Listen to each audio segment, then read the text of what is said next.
రాళ్లతో నిర్మించినటువంటి నడక మార్గం. ఇప్పుడు ఇటల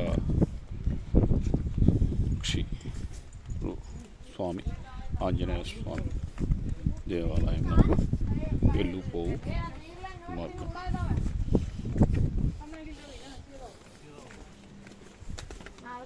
స్వామివారి యొక్క దేవాలయానికి వెంచేస్తుంది.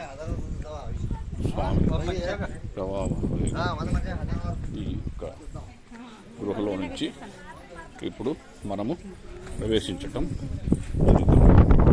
ఈ గృహ ద్వారా స్వామివారిని దర్శించుకోవటానికి వెళ్తున్నాం.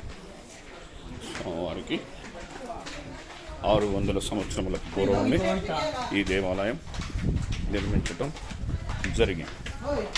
దేవాలయంలో విశిష్టత ఆంజనేయ స్వామి. ఇప్పుడు మళ్ళా ఈ గృహలో నుంచి బయటికి వచ్చాం.